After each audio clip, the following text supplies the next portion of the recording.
morning, YouTube. Today is Saturday. Beautiful morning sunrise today in the park. So we know that van life can be pretty stressful from just dealing with the daily activities, that things stack up and a lot of uncertainty, as well as the big things that go on in our lives. It's a pretty stressful experience, even though it is full of a lot of freedom and a lot of joy in being outdoors and enjoying those pleasant surprises of the outdoors. There are plenty of unpleasant surprises in van life as well. So in this little video, I'm going to cover some of the ways that I try to keep mentally healthy and spiritually healthy throughout the week, throughout my life, doing this van life, and to try to tone down some of the stresses that I experience, that many of you, if you're living in a car or a van, will experience as well. Especially if you're living in a city experience like mine. I can't vouch for living full-time out in the country somewhere or on BLM land a lot because I don't frequent those places.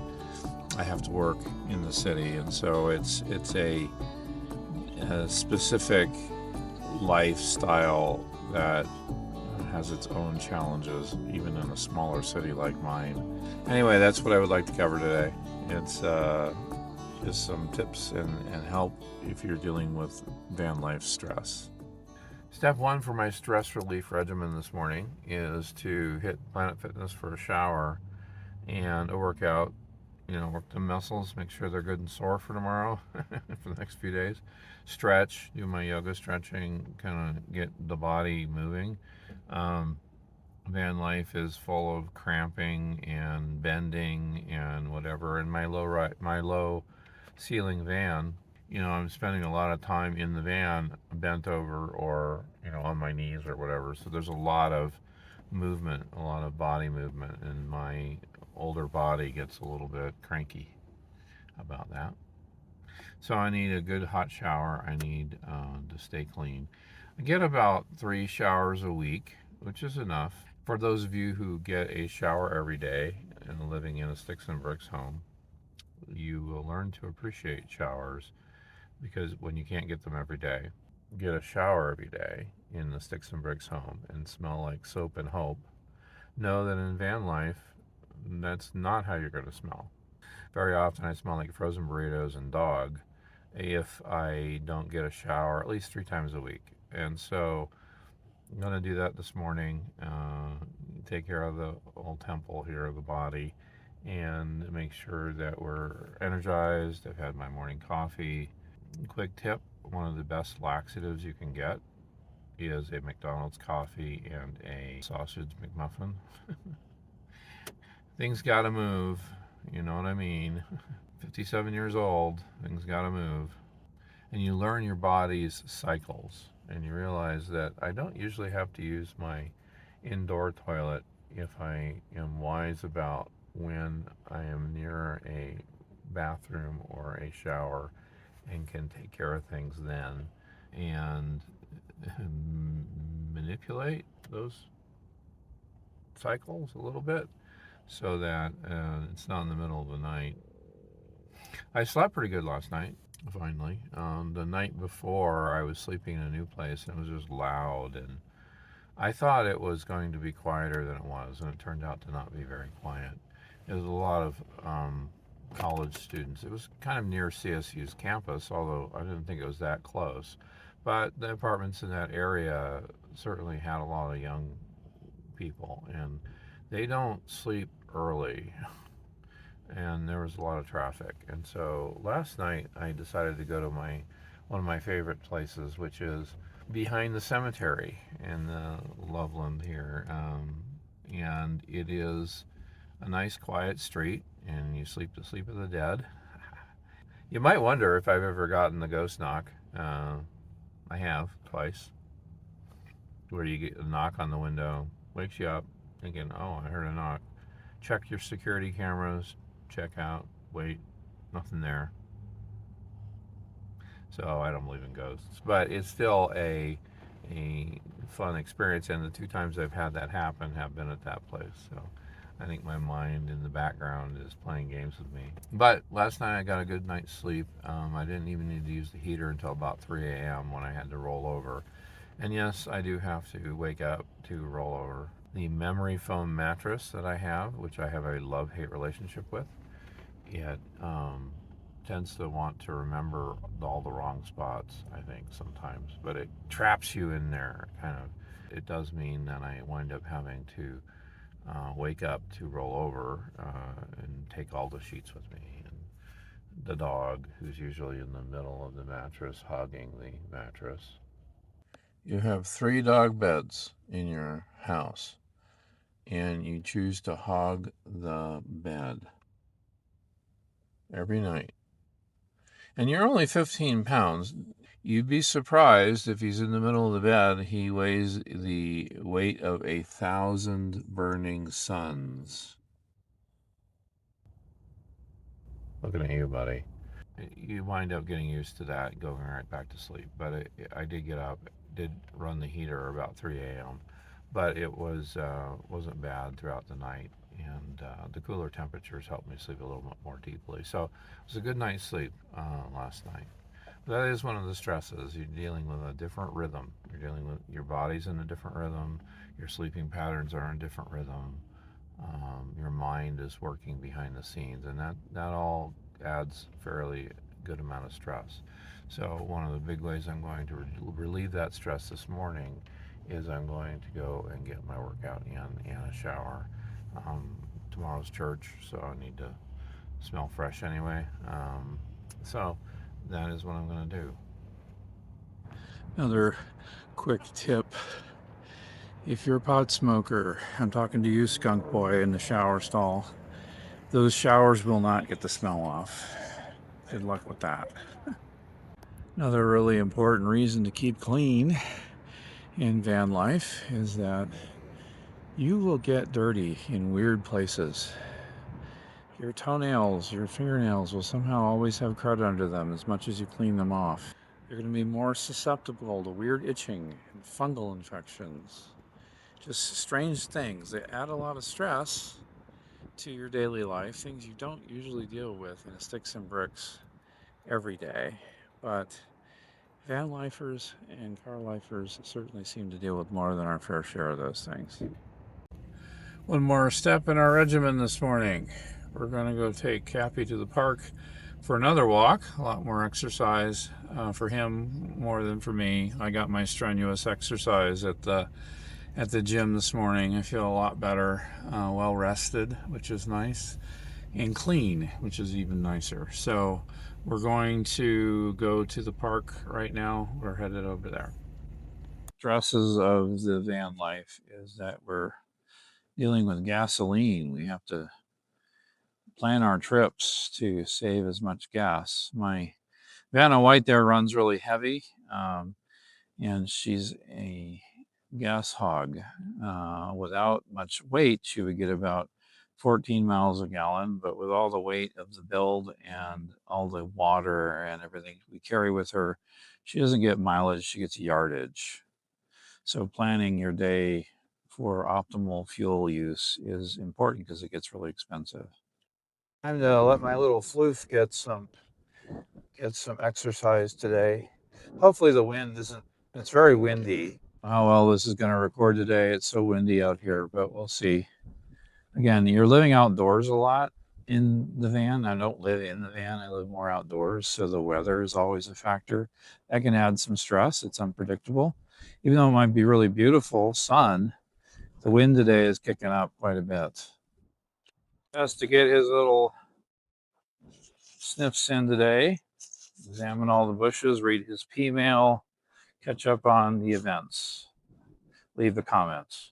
Like Cappy left a strongly worded comment.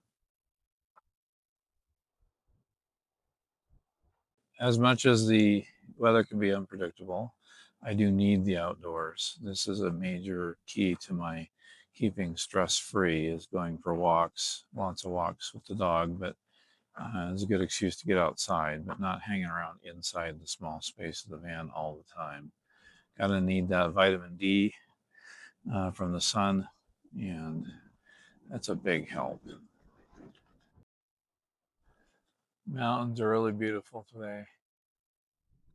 Lungs Peak and Mount Meeker up there don't seem to have much snow on them. They're usually really covered with snow this year. That indicates a bad snowpack. Folks are going to have a hard time with water in the summer here across Colorado. We're in a severe drought. A couple of years ago, a few years ago, about 8 years ago, back in 2018, I had a severe mental health crisis and went through a lot of therapy, got PTSD from some of the things I experienced in the hospital as a chaplain and other things that were going on. Went through a real dark time and had to get a lot of therapy. And when I went to the psychiatrist finally, and to try to figure some things out, I was dealing with probably all my adult life as an adult with autism spectrum and neurodivergence, and then also type 2 bipolar syndrome. So some of the stresses that I have to deal with in my routines are really around managing those things, being outdoors, having a regular routine as much as possible uh, is super helpful. Stress will add up over time. Little stresses will build over time, just even from the small things to feeling dirty or not getting a good night's sleep in the wrong spot at the wrong time, or things like that. They add up and they build up. And so when you are in this life, it is quite stressful. As I mentioned, there are lots of little stresses, and those can certainly lead to big stresses. So managing your mental health, doing things that keep you grounded and rooted, and a feeling of centeredness and peace is crucial to this life, to making it work for you. Um, it's been a real healing journey for me. And so, um, for those of you out there struggling with similar mental health issues, you need to find those things that give you joy and give you life every day. Sometimes it's just sitting by a lake watching birds with the dog. Sometimes it's those are things that help as well. So, trying to fill your days with those types of things are certainly a big part of maintaining your sanity in this life, in this lifestyle. For me, being a neurodivergent individual with bipolar type 2 syndrome, where my moods can swing quite a bit, not as bad as bipolar type 1. If you deal with that, my sympathies are deeply with you, because just in and of itself, bipolar type 2 isn't any fun either. But it is a critical thing that we have to do to maintain, to balance our energy every day.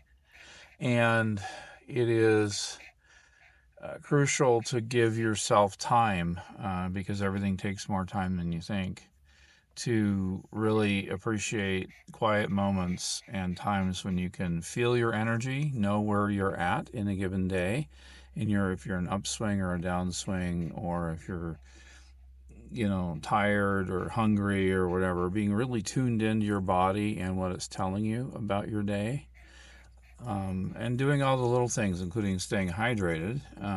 Colorado is really dry, and it is so dry that you just feel like your skin is shriveling up when the wind blows, like it is today as well. So, doing the little things throughout the day, paying attention to your body's signals that is telling you, hey, the stress is starting to ramp up, or your moods are down or up, or whatever they are in that given day, just paying attention very closely to that is really critical, because of all the various stress that we deal with.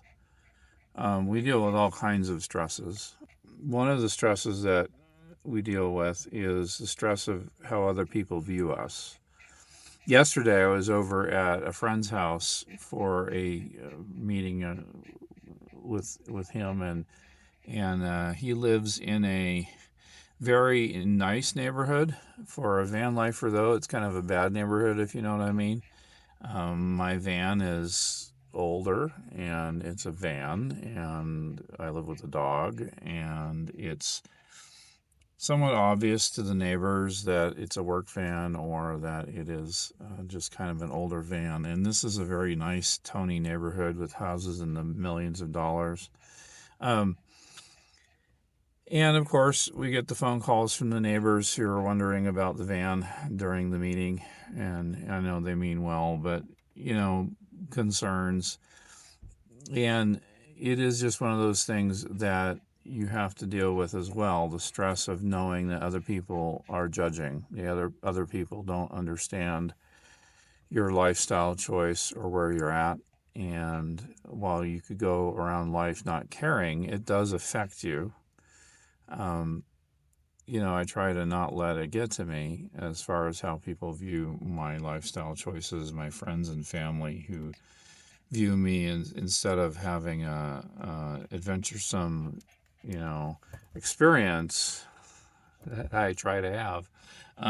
It is they view it as me being a homeless person, and that is I don't view it that way. I try to keep that mindset very clear that I am a nomad and have every right to be here, but the neighbors sometimes don't necessarily agree with that. And people make big assumptions about your life based on just how you present or wherever you're at. It is another stress to deal with as well. And your mindset being in the right spot is key to that one.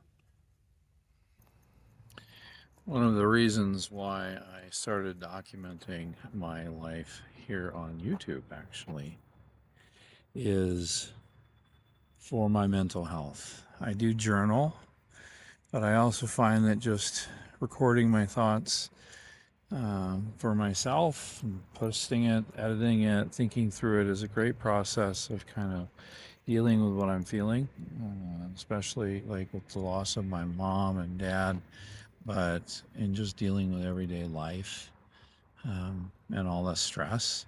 It is a big stress reliever to actually just have someone to talk to, even if it's you guys across the camera. Uh, that is a big part of the reason why I started the channel, knowing that I would need to have some kind of a creative outlet that I could do on the road easily enough, and you know, have a lot of fun with it, but at the same time, really document my own mental journey and how I'm dealing with the stresses and how this life can affect me. In this lifestyle, with all of its little stressors that build up, you will have a temptation, or you may have the temptation, to use alcohol or recreational drugs.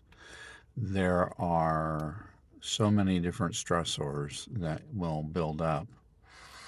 And for myself, I know that, speaking from experience, working with men who have been struggling with addiction and my own experience when I was in my mental health crisis of developing a drinking problem through 2018 all the way through the COVID era became a real problem for me. And self medicating is a huge temptation. Don't. I just can't stress this enough. I've been sober now for 5 years, and I never want to go back to that addiction from alcohol. And in this lifestyle, it's just frankly dangerous. Like, you're on the road all the time. Your judgment needs to be really good. Your personal responsibility is high, especially if you're caring for a pet or anyone else. It's just not worth the trouble. If you want to create a train wreck out of your life, if you want your entire experience to be a complete train wreck, destroying your family, your friendships, your social safety net, whatever that happens to be, your home, your own life, your health. The fastest way to do all of that is to be using drugs or alcohol. It is not worth it. It will not help your mental well-being. It will make whatever it is you're struggling with mentally worse. You won't be able to feel your own true, authentic feelings. You won't be acting out of your authentic self. And that will affect every aspect of your life negatively. To stay away from drugs and alcohol. Just don't do it. It really is not worth it. Well, I think I'm going to leave this video here. I have to go to the library and charge up a few things. I'm going to do some reading, relax, read my Bible, go to the church later today and play some music, practice, do those things that feed my soul. I hope that you found these little tips helpful today as you are dealing with your own stresses. And if you do find them helpful, give me a like and subscribe, and I'll see you in the next video. God bless.